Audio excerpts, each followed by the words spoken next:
Let me play the philosopher. My life is actually full of coincidences where I ask myself sometimes, why did this happen?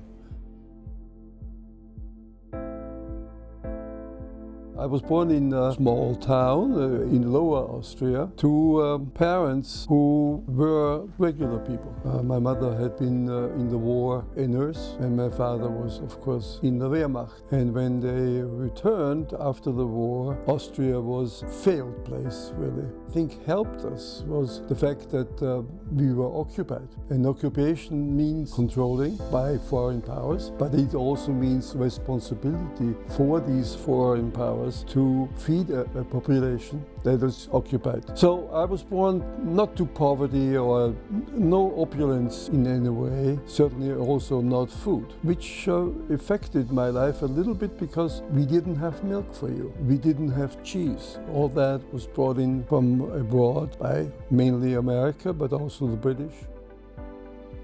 In our town, there was a monastery of Capuchin priests. I spent some time in the monastery, not just during Mass, but in my free time also. One day, 3 Capuchins appeared at our house step, and they had a mission. They wanted to convince my parents that this boy should go to a special secondary school, which they were offering far away from my hometown in the city of Graz, Austria. And the Capuchins said, we'll give you a good price. And that meant that at the age of 10, I left my family and family home, transferred, as it were, to Graz, where I was in a boarding home with 40 other boys.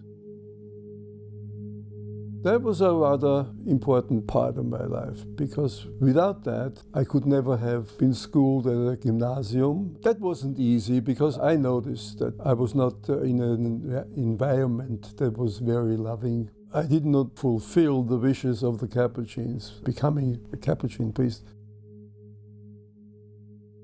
When I was 17, an American young man came to our family and spent the summer there on a program called The Experiment in International Living. The idea was, if you want to know a foreign country, you must live there among the natives. As a tourist, you don't really get the feel for the country. So this man, at the age of 21, entered our family. He was from Pennsylvania, Bethlehem, Pennsylvania. He was rather influential on me. He is the reason why I became a historian. At the end of the summer that Bob spent with our family, came the opportunity to join a group of Americans that were in Austria in the summer on a 1-week trip to Czechoslovakia. This was 1965. We were the first group let into Czechoslovakia in the 20 years from 45 to 65. As luck would have it, I met on the train from Vienna to Bratislava, I met my future wife. It was in Bratislava that I got to know her a little bit, and then in Prague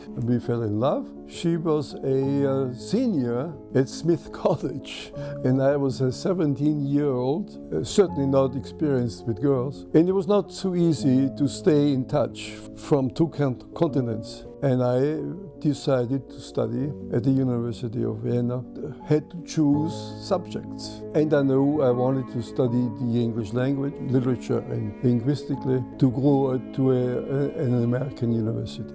And so I applied to the Fulbright Commission for an undergraduate scholarship. I did not count on receiving a scholarship, a Fulbright, on top of it. Within weeks, I was offered a scholarship at a good university, Wesleyan University, Middletown, Connecticut. And so I came in 1968 for a year to Wesleyan. And 1968 was a tremendous year in political and global ways. All kinds of assassinations, all kinds of problems. A convention in Chicago, all of that was very influential on my life. Within weeks of starting my Wesleyan year, I was in an accident. As it turned out, my future mother-in-law died. And it was, of course, tragic. By Christmas of '68, we had decided or shall I say Sharon, had decided that she would marry me. And we actually had a wedding on the 21st of December in the University Chapel of Wesleyan University. There was nobody on campus except a few friends, people from Sharon's side, and the only representative of my family present was, of course, Bob. Day of the wedding, I was almost exactly 20 and a half years old. I could not buy the champagne for the wedding night.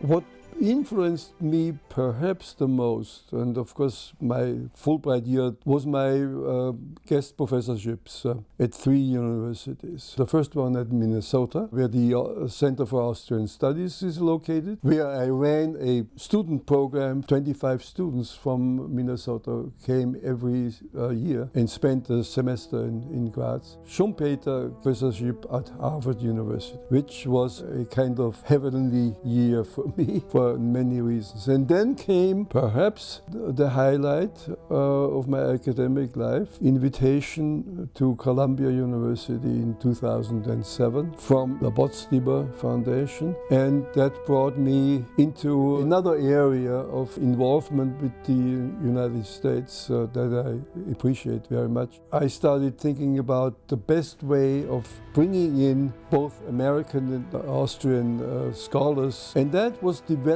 as a concept at the end of that year in Columbia, when the administrator of Botstiber Foundation sat together at Lincoln Center on the 19th of December 2007 and developed plans and ideas for an institute, which we then already on that day named the Botstiber Institute for Austrian-American Studies.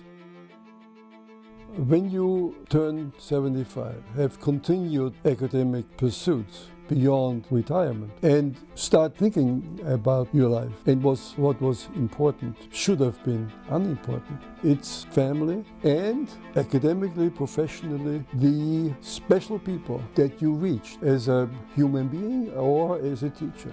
I've had a tremendously privileged life. Being Austrian is a privilege in itself, and having found a profession that I like, I could thrive in. Maybe the most important element in the life of a husband and father is the births of children. We were lucky to have created 4 wonderful children who were both Austrians and Americans, loved both countries, 8 grandchildren, and the family tradition continues. How will my children remember me? I think there will be a memory, but how long will it last?